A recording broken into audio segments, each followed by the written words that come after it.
Welcome. This is Radio Pras.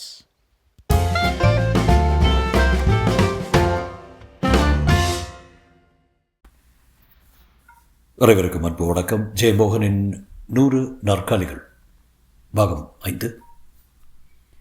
காரை குமாரக்கோயில் வளைவில் செலுத்தி கோயில் வரை சென்றேன். கோயிலுக்கு செல்லாமல் குளக்கரைக்கு சென்று படிக்கட்டில் அமர்ந்து கொண்டேன். நீலச் சிற்றலைகளை பார்த்து கொண்டு அமர்ந்திருந்த போது உதிரி உதிரி எண்ணங்களாக மனம் ஓடிக்கொண்டிருந்தது. சிகரெட் தேடினேன். இல்லை. காருக்கு எழுந்து செல்லவும் தோன்றவில்லை. அம்மாவின் முகங்கள் நினைவில் தன்னிச்சையாக மாறிக்கொண்டிருந்தன. வேலை கிடைத்து திருவனந்தபுரம் சென்று முதல் முறையாக அம்மாவை பார்க்கும் வரை என் மனதில் இருந்த முகம் ஒன்று, அது வேறு வேறு முகங்களுடன் கலந்து தன்னிச்சையாக திரண்டு கொண்டே சென்றது. ஒரு மூர்க்கமான பெரிய தாய்ப்பன்றி போலத்தான் அவளை நினைத்திருந்தேன். அம்மாவை நேரில் பார்த்ததும் நான் கண்டது முற்றிலும் வேறு ஒருவரை. ஆனால் அந்த அம்மாவை கண்ட கணமே அதுதான் அம்மா என்று என் அகம் புரிந்து கொண்டது. என்னை அவளும் அப்படித்தான் அதிர்ச்சியுடன் புரிந்து கொண்டாள் போல. அதிர்ச்சியும் பரபரப்பும் தாழாமல் நிலை கொள்ளாமல் தத்தளித்தாள். ஏதேதோ புலம்பியவள் சட்டென்று கூச்சலிட ஆரம்பித்து அப்படியே மூர்ச்சையாகிவிட்டாள். பிராந்தியை குடிக்கச் செய்து தூங்க வைத்தேன். வேலைக்காரனை அனுப்பி புதிய சேலை வாங்கி வர சொன்னேன். காலையில் அவள் எழுந்ததும் அவளை புதிய ஒரு பெண்ணாக ஆக்கி என்னுடன் கூட்டிச் செல்ல நினைத்தேன். அன்றிரவு முழுக்க நான் உருவாக்கிய பகற்கனவுகளை நினைத்தால் எப்போதும் என் உடம்பு கூசிக்கொள்ளும். அம்மா அந்த புடவையை உடுக்க பிடிவாதமாக மறுத்தாள். மாறாக நான் என் சட்டையை கழட்டிவிட்டு அவளுடன் வர வேண்டும் என்று சொன்னாள். நாயடிக்கு எந்திரிடே தம்புறாங்காலசம் ஊறிடுறே வேண்டடே ஊருடே உருடே மக்கா என்று என் சட்டையை பிடித்து கிழிக்க வந்தாள். தன் குட்டி மேல் அந்நியமான ஒரு பொருள் ஒட்டியிருக்க கண்ட தாய்ப்பன்றி போல என்னை என் ஆடைகளிலிருந்து பீத்து மீட்க முயன்றாள். நான் அவளிடம் எதுவும் சொல்ல முடியவில்லை. சொற்களை அவள் உள்வாங்கும் நிலையில் இல்லை. அவளுக்கு திரும்ப கிடைத்த குழந்தையுடன் மீண்டும் திருவனந்தபுரம் குப்பை மேடுகளுக்கு திரும்பி செல்ல நினைத்தாள். நான் பேசிக்கொண்டே சென்று நாற்காலில் அமர்ந்ததும் பீதியுடன் பின்னால் ஓடி வெளியே சென்று எட்டி பார்த்துவிட்டு திரும்பி வந்து, தம்பரா கச்சேரியில் நீ இருப்படே, கசேரியில் நீ இருப்படே, ஐயோ ஐயோ ஐயோ என்று பதறினாள். எழுடே மக்களை கொண்டுடுவாருடே என்று கண்ணீருடன் கைகளால் மார்பில் அரைந்து கொண்டு தவித்தாள்.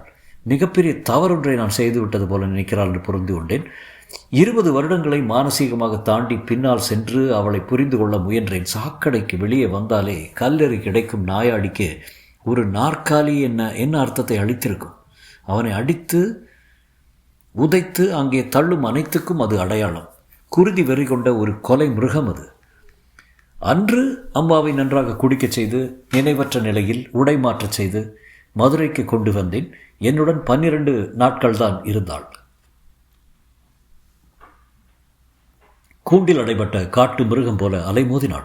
அவளை வெளியே விடக்கூடாது என்று சொல்லி கேட் கதவுகளை பூட்டிவிட்டு காவலுக்கும் சொல்லிவிட்டு ஆஃபீஸ் சென்றேன். ஆனாலும் 2 முறை தப்பி ஓடினாள். போலீஸை அனுப்பி தெருவில் இருந்து அவளை பிடித்து வந்தேன். அவளால் வீட்டுக்குள் தங்க முடியவில்லை. வீட்டில் சோறு தவிர எதிலும் அவளுக்கு ஆர்வம் இருக்கவில்லை. என்னை பார்க்காத போது என் பெயர் சொல்லி கூச்சலிட்டபடி சுற்றி வந்தாள். மூடிய கதவுகளை படபடவென்று தட்டி தட்டி ஓசையிட்டாள். என்னை பார்த்ததும் சட்டையை கழட்டிவிட்டு அவளுடன் வரும்படி சொல்லி கெஞ்சினாள். நாற்காலியில் அமர வேண்டாம் என்று மன்றாடினாள். நான் நாற்காலியில் அமர்வதை கண்டால் அவள் உடல் ஜன்னி கண்டது போல அதிர ஆரம்பிக்கும். என்னுடைய சட்டை அணிந்த தோற்றம் அவளை ஒவ்வொரு முறையும் அச்சுறுத்தியது. என்னை கண்டதும் பயந்து சுவர் மூலையில் பதுங்குவாள். நான் சென்று அவளை தொட்டு பேசும் வரை அந்த பதற்றம் நீடிக்கும். தொடுகையில் என்னை சின்ன குழந்தையாக தொட்ட உணர்ச்சியை மீண்டும் அடைவாளோ என்ன. காப்பா மக்களே, கலசம் வேண்டா, கசேர வேண்ட மக்களே என்று கூச்சலிட்டு என் சட்டையை பிடித்து இழுத்து கிழிக்க ஆரம்பிப்பாள். 12ஆம் நாள் அவள் 3ஆம் முறையாக காணாமலாகி 2 நாட்களாகியும் கிடைக்காத போது நான் உள்ளூர் ஆறுதல் கொண்டேன். அவளை என்ன செய்வதென்று தெரியவில்லை. எவரிடம் கேட்டாலும் அவளை ஓர் அறையில் அடைக்கலாம் அல்லது ஏதாவது விடுதியில் சேர்க்கலாம் என்று தான் சொல்வார்கள். ஆனால் எனக்கு அவள் தன் உலகில் எப்படி வாழ்வாள் என்று தெரியும். குப்பையை உண்டு தெருக்களில் தூங்கி வாழும் வாழ்க்கையில் அவளுக்கான உற்சாகங்களும் கொண்டாட்டங்களும் உண்டு. அவளுக்கு நெருக்கமானவர்கள் உண்டு. அது வேறு ஒரு சமூகம். சாக்கடையில் வாழும் பெருச்சாலையில் போல உறவும் பகையுமாக நெய்யப்பட்ட பெரியதொரு சமூகம் அது. பல நாட்களுக்கு பின் அவள் மீண்டும் திருவனந்தபுரம் சென்றதை உறுதி செய்து கொண்டேன். அவள் அத்தனை தூரம் சென்றதிலும் ஆச்சரியம் ஏதுமில்லை. அவர்களுக்கான வழிகளும் தொடர்புகளும் முற்றிலும் வேறு. நான் அவளை என் நினைவுகளில் இருந்து மெல்ல அழித்து கொண்டேன். ஒவ்வொரு நாளும் எனக்கான சவால்களை நான் சந்தித்து கொண்டிருந்தேன். அப்போது வெறும் ஒரு வருடத்தில் என் எல்லா கற்பனைகளும் கலைந்தன. அதிகாரம் என்ற மாபெரும் இயந்திரத்தின் முக்கியமே இல்லாத ஒரு சிறு உறுப்பாக என்னை மொத்த இயந்திரமும் சேர்த்து அழுத்தி உருமாற்றி அமரச் செய்தது. அதிகாரம் என்பது ஒவ்வொரு அதிகாரியாலும் தன்னால் கையாளப்படுவதாக உணரப்பட்டாலும் கூட அது எப்போதும் கூட்டான ஒரு செயல்பாடு தான். உங்களால் அதிகாரம் செலுத்தப்படுபவன் அவ்வதிகாரத்துக்கு ஆட்படுவதற்கு ஒத்துக்கொள்ள வேண்டும். அதற்கு அவனுக்கு ஒட்டுமொத்த அதிகாரத்தின் அச்சுறுத்தல் கொண்ட கட்டாயம் இருக்க வேண்டும். ஆகவே ஒட்டுமொத்த அதிகாரத்தின் செயல் திட்டத்துடன் சரியாக இணைந்து கொள்வதன் மூலமே தனி அதிகாரிக்கு அதிகாரம் கைவருகிறது. தனித்து செல்லும் தோறும் அதிகாரம் இல்லாமலாகிறது. நிர்வாகத்தில் ஈடுபட ஆரம்பிக்கும் அதிகாரி முதலில் அதிகாரத்தின் ருசியை அறிந்து கொள்கிறான். கூடவே அது எப்படி உருவாகிறது என்றும் கண்டுகொள்கிறான். மேலும் மேலும் அதிகாரத்துக்காக அவன் மனம் ஏங்குகிறது. அதற்காக தன்னை மாற்றிக்கொள்ள கொண்டே இருக்கிறான். சில வருடங்களில் அவன் அதிகார அமைப்பில் உள்ள பிற அனைவரையும் போல அச்சு அசலாக மாறிவிடுகிறான். அவன் கொண்டு வந்த கனவுகள், லட்சியவாதங்கள் எல்லாம் எங்கோ மறைகின்றன. மொழி, பாவனைகள், நம்பிக்கைகள் மட்டுமல்ல, முகமும் கூட பிறரை போல ஆகிவிடுகிறது. ஆனால் நான் அந்த கூட்டு அதிகாரத்துக்கு உள்ளே அனுமதிக்கப்படவே இல்லை. எனக்கிடப்பட்ட வேலைகளை மட்டுமே நான் செய்ய முடியும் என்ற ஒரு குமாஸ்தாவை கூட என்னால் ஏவ முடியாதென்றும் கண்டுகொண்டேன். எனக்கு மேலும் எனக்கு கீழும் இருந்த ஒட்டுமொத்த அதிகார அமைப்பும் என்னை வெளியே தள்ளியது. நான் சொல்லும் எந்த சொற்களும் அவர்களின் காதுகளில் விழவில்லை. சில சமயம் நான் பொறுமை இழந்து வெறி கொண்டவனாக கத்தினால் கூட அந்த கண்ணாடி திரைக்கு அப்பால் அவர்கள் மெல்லிய புன்னகையுடன் என்னை பார்த்து கொண்டிருந்தார்கள். நகர் நடுவே கூண்டில் கிடக்கும் பெயர் தெரியாத வனமிருகமாக ஆனேன். சினம் கொண்டு எதிர்க்கும் தோறும் அது என் இயல்பான பண்பின்மையாக கண்டு மன்னிக்கப்பட்டது.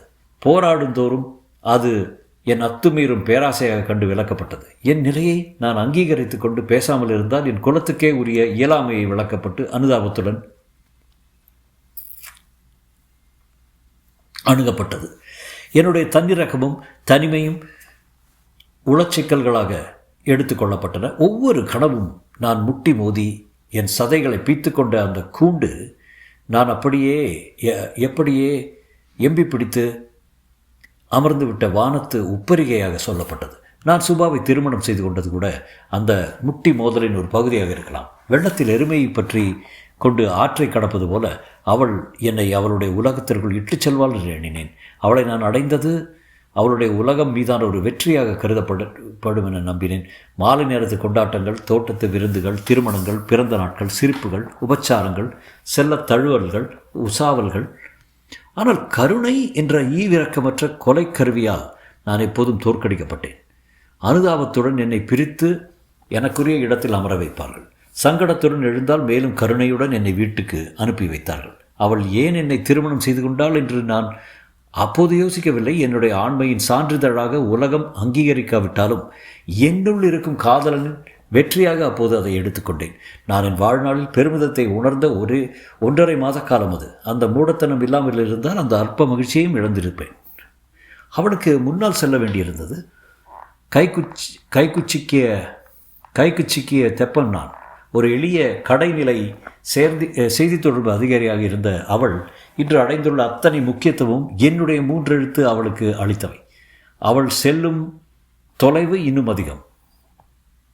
அந்த கணக்குக்கு மேல் அவளை போர்த்தி கொண்ட முற்போக்கு பாவனை, பரந்த மனம் கொண்ட நவீன யுகத்து பெண். இனி ஒருபோதும் அவளே அந்த போர்வையை விலக்கி அவளை பார்க்கப் போவதில்லை. அதிகாரத்திற்கான தார்மீக பொறுப்புகள் அனைத்தையும் ஏற்றுக்கொண்டு அதிகாரமின்றி வாழும் நரகத்தில் நான் சென்று விழுந்தேன்.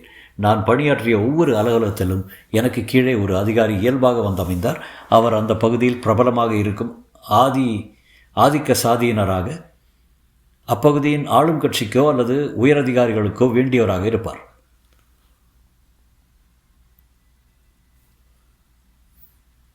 சில நாட்களிலேயே மொத்த அதிகாரமும் அவர் கைகளுக்கு செல்லும். அவரது ஆணைகள் மட்டுமே நடக்கும். அவர் என்னிடம் ஒரு மெல்லிய பணிவை, நான் அவருக்கு கட்டுப்பட்டவன் என்பதை ஒவ்வொரு கணமும் நிறைவுற்றும் தன்மை கொண்ட பணிவு அது காட்டி எதற்கும் என்னுடைய அனுமதியையும் கையொப்பத்தையும் பெற்றுக்கொள்வார். மதுரையில் வேலை பார்க்கும்போது தான் பிரேம் பிறந்தான். அவனுக்கு 8 மாதம் இருக்கும்போது மீண்டும் அம்மாவை சந்தித்தேன். அம்மாவும் இன்னொரு கிழவருமாக என்னை தேடி மதுரைக்கு வந்திருந்தார்கள். அம்மா என்னை அலுவலகத்திற்கு வந்து பார்த்தால் நான் பொதுமக்கள் சந்திப்பு என்ற பெரும் வதையில் சிக்கி அமர்ந்திருந்தேன். கடவுளின் சந்நிதிக்கு வருபவர்கள் போல கைகூப்பி நடுங்கி அழுதபடி மனுக்களுடன் வருபவர்கள், காலில் குப்புற விழும் கிழவிகள், கைவிடப்பட்ட பெண்களின் கூசி சிறுத்த மௌனம், அநீதி இழைக்கப்பட்ட எளியவர்களின் ஆங்காரமும் வன்மமும், நிலம் பிடுங்கப்பட்டு அடித்து துரத்தப்பட்டு என்ன ஏதென்று தெரியாமல் எவராலோ கூட்டி வரப்பட்டு எவரோ எழுதி கொடுத்த மனுக்களை கையில் பிடித்தபடி நிற்கும் பழங்குடிகளின் வெற்றிலை சிரிப்பு, பெரிய கண்களுடன் வேடிக்கை பார்த்து பெற்றோரின் உடைகளை பிடித்து கொண்டு வரும் கைக்குழந்தைகள் வந்து கொண்டே இருப்பார்கள். என்னை சந்திக்கும் போதே பிரச்சனைகள் தீர்ந்துவிடும் என்று நம்புவர்களைப் போல என் முண்டி அடிப்பார்கள். ஒவ்வொருத்தரா போங்க, நெருக்கப்படாத ஒவ்வொருத்தரா மாயாண்டி கத்தி கொண்டிருப்பார். அந்த ஒவ்வொரு முகமும் என்னை பதறச் செய்யும். ஒருவர் கண்களை கூட என்னால் ஏறிட்டு பார்க்க முடியாது. அவர்கள் அளிக்கும் காகிதங்களை பார்ப்பது போல அவர்களை சந்திப்பதை தவிர்ப்பேன். சரி சொல்லியாச்சுல, சரி பார்க்குறோம், செய்கிறோம்மா போங்க என்று மீண்டும் மீண்டும் ஒரே சொற்களை சொல்வேன். அச்சொற்களில் சொல்லும் ஒரு இயந்திரமாக என்னை உணர்வேன். அந்த மக்களுக்கு நான் எதுவுமே செய்ய முடியாதென்று அவர்களிடம் சொல்வதை பற்றி நான் பகற்கனவு கண்ட நாட்கள் உண்டு. சொல்லி என்ன ஆகப் போகிறது என்று மீண்டும் தோன்றும். மீண்டும் மீண்டும் அடித்து ஒடுக்கப்பட்டு அள்ளி குவிக்கப்படும் குப்பைகள் போன்ற மனிதர்கள். எஞ்சியிருக்கும் நம்பிக்கை தான் அவர்களை வாழச் செய்யும் உயர் சக்தி. அதை நான் ஏன் ஊதி அணைக்க வேண்டும்? ஆனால் இந்த மனுக்களை வாங்கிக் கொள்வதன் வழியாக அவர்களின் நம்பிக்கைகளை நான் வளரச் செய்து கடையில் பெரிய முறிவை அல்லவா அளிக்கப் போகிறேன். காத்திருந்து கண்ணீருடன் நம்பிக்கையிழந்து மீண்டும் கைவிடப்பட்டு, ஆனால் அப்படி இரக்கமே இல்லாமல் கைவிடப்படுவது அவர்களுக்கு பழக்கம்தானே. நூற்றாண்டுகளாக அப்படித்தான். கெஞ்சி மன்றாடி பிச்சை எடுத்து கால்களில் விழுந்து கைகளை முத்தி தம்புரானே, எஜமானனே, தெய்வமே, உடையதே என்றெல்லாம் கூச்சலிட்டு அள்ளி வீசப்படுவதை ஓடி பொறுக்கி உயர் வாழ்வதையே கேவலமாக அவமதிப்பாக மாற்றிக்கொண்டு வாழ்ந்து வாழ்ந்து தீர்த்த தலைமுறைகள் அல்லவா. அவர்களை என்னால் ஏறிட்டு பார்க்க முடிந்தால் நான் ஒருவேளை அங்கேயே என் சட்டையும் பேண்டையும் கழட்டி வீசிவிட்டு கோவணத்துடன் எளிய நாயாடி குறவனாக தெருக்களில் இறங்கி வானத்துக்கு கீழே வெறும் மனிதனாக நின்றிருப்பேன் போல. அப்போதுதான் கூட்டத்திலிருந்து நெரிசலிட்டு வந்த என் அம்மா, அது எனக்கு மகான் மோன் என்ன மோன் காப்பா லே காப்பா மக்கா லே காப்பா என்று பெரிதாக கூச்சலிட்டாள். அவளுடன் வந்திருந்த இரு கிழவர்களும் சேர்ந்து காப்பா காப்பா என்று கூச்சலிட போலீஸ்காரர் அதட்டியபடி, என்ன சத்தங்க, வாயமுடுறதா, வாயமுடு, பொட்டத்தியில் போட்டுருவேன், வாயமுடு நாயே அதட்டினார். நான் சண்முகம் அவங்கள விடு என்றேன். அம்மா பளீர் என்று ஏதோ கட்சி கொடியை முந்தானை போல போட்டு நரிக்குறவர்களிடமிருந்து பெற்ற பழைய பாவாடை அணிந்திருந்தால், தங்க வண்ணம் பூசி அலுமினியம் மூக்குத்தியும் கம்மலும் அணிந்திருந்தால் மூவரும் என் அறைக்குள் ஓடி வந்தனர். அம்மா உறக்க, இது எனக்கு மகன் காப்பா, எனக்கு மோனாக்கும், எனக்கு மோன் இல்லை காப்பாலே மக்கா என்று சொல்லி என் முகத்தை அள்ளி பிடித்து என் கன்னங்களிலும் கழுத்திலும் முத்தமிட்டாள். முத்தம் என்பது வெள்ள கடிப்பது தான். என் முகத்தில் வெற்றிலை எச்சில் வழிந்தது. மொத்த கூட்டமும் திகிலடித்தது போல நின்றதை கண்டேன். நீ உள்ளே போயிரு, நான் வரேன் என்றேன். அம்மா, நீ வாழை மக்கா என்று என் கையை பற்றி இழுத்தால் ஒரு கிழவர் திரும்பி கூட்டத்திலும், இது காப்பா நோக்கோ, நாயடி காப்பா, எங்கள் ஆளு, எல்லோரும் போங்க, இன்னைக்கு நீ இங்கே சோறு கிட்டாது, சோறு இல்லை போங்க என்று கையாட்டி ஆணையிட்டான். நான் எழுந்து அம்மாவை கரம் பிடித்து இழுத்துச் செல்ல மற்ற இருவரும் பின்னால் வந்தார்கள். ஒருவர், நாங்கள் எங்கிட்டலாம் தேடணும் காப்பா, நீ கலசமெல்லாம் போட்டிருக்கல, அப்போ நல்ல சோறு தருவாங்களே என்றார். இல்லை நீ சும்மா கடை, அவன் எப்படி தின்னாலும் இங்கே ஒன்றும் கேட்க மாட்டாங்க பார்த்துக்க, அவன் ஆஃபீஸராக கேட்டியா என்றார் இன்னொருவர். நான், அம்மா நீங்கள் இப்போ வந்துடுறேன், இங்கே என்று சொல்லி முகம் கழுவிட்டு மற்ற அறைக்கு வந்தேன். வந்து அமர்ந்ததுமே ஒன்றை கவனித்தேன். மொத்த கூட்டத்துக்கும் உடல் மொழி மாறிவிட்டது. நான் அதிகார வர்க்கத்தின் துண்டு அல்ல என்று அத்தனை பேருக்கும் தெரிந்தது போல ஆச்சரியமாக இருந்தது. அவர்களில் ஒருவர் கூட என்னிடம் ஏதும் கெஞ்சவில்லை. சிலர் மட்டுமே ஏதேனும் சொன்னார்கள். வெறுமை மனுவை மட்டும் தந்துவிட்டு சென்றார்கள். அம்மா அம்முறை 20 நாட்கள் என்னுடன் இருந்தார். அவர்கள் மூவருக்கும் என் பின்கட்டில் தங்க இடம் கொடுத்தேன். ஆனால் கூரைக்கு கீழே தங்க அவர்களுக்கு பழக்கமில்லை. கேம்ப் ஆஃபீஸின் சைக்கிள் ஷெட்டிலேயே தங்கிக் கொண்டார்கள். இரவும் பகலும் உரத்த குரலில் சண்டை போட்டார்கள். ஒருவரை ஒருவர் கற்களால் தாக்கிக் கொண்டு சுற்றிலும் ஓடினார்கள். இரவில் தோட்டமெல்லாம் மலம் கழித்தார்கள். ஒவ்வொருவருக்கும் சுத்தம் செய்து அருணாச்சலம் மெல்லிய குரலில் தனக்குள் சாபமிட்டுக் கொள்வதை நான் கவனித்தேன். தொடரும்.